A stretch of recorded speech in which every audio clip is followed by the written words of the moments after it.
हंगामा, डांस और बवाल। अभी तक इस देश के ये समझ नहीं आ रहा कि जिस स्थिति में उसे डाला गया है उसका जवाब क्या है। आज शीतकालीन सत्र का संसद में पहला दिन था और ये पहला दिन ही लोकसभा में पूरा का पूरा जो कामकाज था वो हंगामे की भेंट चढ़ गया। लगातार विपक्ष एसआईआर के मुद्दे पर बहस की मांग कर रहा है और ये मांग कर रहा है कि इस देश में जिस तरह से बीएलओस पर आपदा आ गई है, जी हाँ दोस्तों, आपदा आ गई है। लगातार बैक टू बैक बीएलओस के कहीं आत्महत्या की खबरें आ रही हैं, कहीं उनके जान जाने की खबरें आ रही हैं, कहीं उनके इस्तीफे की खबरें आ रही हैं। कम से कम संसद में बहस तो हो कि आखिर चुनाव आयोग ने किस स्थिति में इस देश के लोगों को डाल दिया है। लेकिन इस बीच चुनाव आयोग की तरफ से एक अजीबोगरीब वीडियो शेयर हुआ है। आप इस वीडियो को देखेंगे दोस्तों तो आपको बहुत ज्यादा दुख होगा। और सोचिए, जब आपको और मुझको दुख होगा तो उन परिवारों को कैसा लगेगा जिन्होंने अपने अपनों को इस एसआईआर की प्रक्रिया में खो दिया।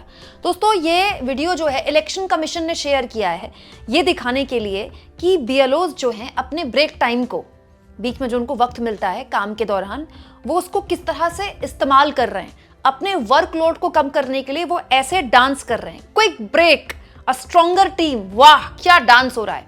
देखिए, ऊपर स्टेज में एक महिला है जो सारे बीएलओज को डांस करवा रही हैं और बीएलओज में महिलाएं भी हैं, पुरुष भी हैं और वो झूम बराबर झूम डांस कर रहे हैं। मैं तो ये सोच रही हूं दोस्तों, जब ज्ञानेश कुमार से पूछा गया था प्रेस कॉन्फ्रेंस में कि आप सीसीटीवी फुटेज क्यों नहीं जारी करते हैं पोलिंग बूथ का, तो ज्ञानेश जी ने बोला था माताओं बहनों की प्राइवेसी है।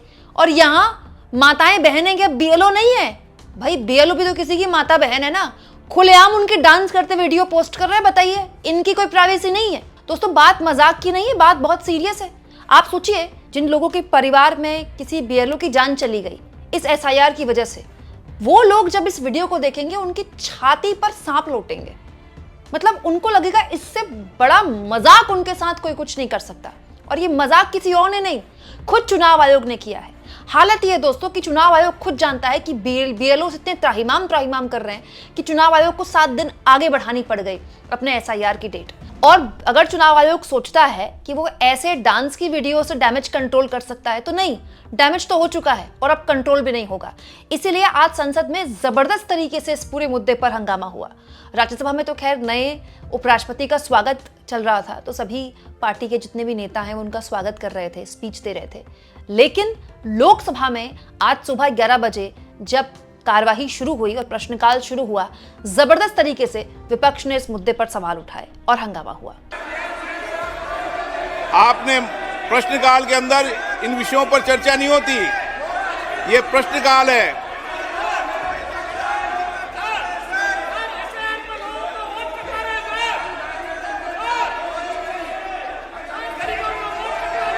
वोट के बाद फिर वोट लोकतंत्र में भागीदारी निभा दी है लोगों ने और लोकतंत्र में भागीदारी हो जाएगी।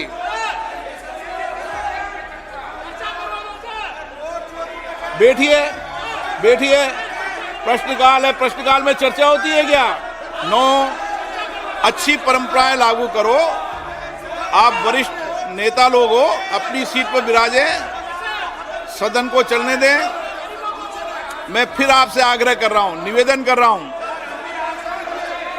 कि सदन चर्चा संवाद के लिए, देश की जनता की समस्याएं कठिनाइयां उठाने के लिए मैं पुनः आग्रह कर रहा हूं, सदन में नियोजित तरीके से बाधित करना लोकतंत्र में अच्छी परंपराएं नहीं है।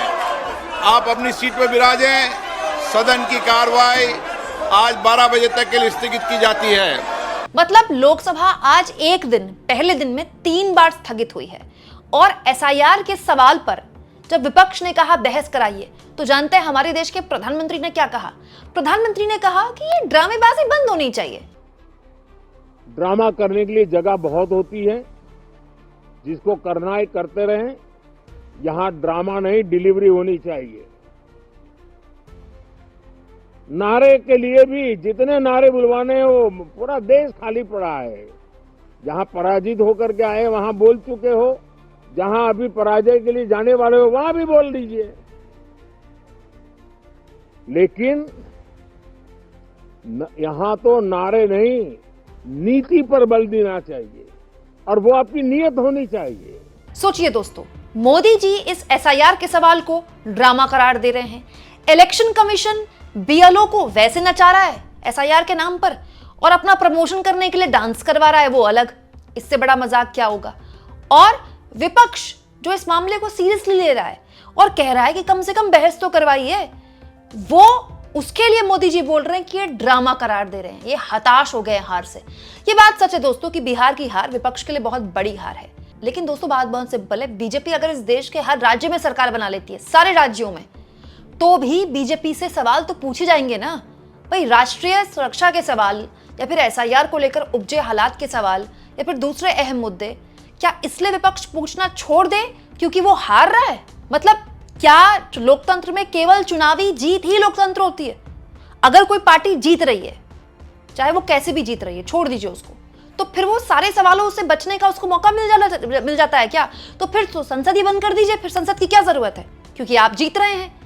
दोस्तों कोई पार्टी देश के सारे राज्यों में सरकार बना ले, सारी सीटें ले आए लोकसभा की, तो भी वो संसद में बाध्य है, क्योंकि दोस्तों सरकार कोई भी हो वो संसद में सवालों के जवाब देने के लिए बाध्य होती है और संसद बाध्य होती है देश की जनता को। ये एक सिमेट्री है जो चलती है। लेकिन दोस्तों सरकार ने विपक्ष से बात करने के लिए कोई बात करनी मुनासिब नहीं समझी है। इस हफ्ते का जो पूरा शेड्यूल आया है उसमें कहीं कोई एसआईआर को लेकर बहस नहीं करवाना चाहती सरकार। और आप सोचिए ये तब हो रहा है जब देश के अलग अलग हिस्सों में जो बीएलओज हैं उनकी लगातार मौत हो रही है। अभी मैं कुछ ताजा खबरें आपको दिखा देती हूँ। दोस्तों अमर उजाला की खबर देखिए, आज की खबर है, एक और बीएलओ की मौत, हार्ट अटैक से। एसआईआर में लगे शिक्षक ने तोड़ा दम, काम पूरा करने का दबाव का दावा। एक और खबर आपको दिखाती हूँ राजस्थान की, देर रात एसआईआर का काम करते हुए बिगड़ी बीएलओ की तबीयत, हुई मौत। एक और खबर हिंदुस्तान की दिखाती हूँ, यूपी में एसआईआर में लगे एक और बीएलओ ने जान दी, अब तक 7 की मौत। एक और खबर मैं आपको दिखाती हूँ, यूपी, एमपी, राजस्थान, गुजरात, अब तक 25 बीएलओ की मौत। कोई ट्रेन के सामने कूदा, किसी ने लगाए दबाव के आरोप। सोचिए कोई आदमी किस लेवल पर दबाव में होगा, कितना परेशान होगा कि वो अपनी जान दे रहा है और वीडियो बना रहा है ये सब करने से पहले, और ज्ञानेश कुमार इसका जवाब दे रहे हैं बीएलओस का डांस करवाकर। आप सोचिए इस देश में संवैधानिक संस्थाओं की क्या जवाबदेही के नाम पर क्या रह गया है।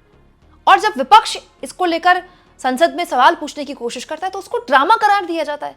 अब आप बताइए दोस्तों कमेंट बॉक्स में कि असली ड्रामा कौन कर रहा है, और जितना हो सके चैनल को शेयर भी करें और सब्सक्राइब भी।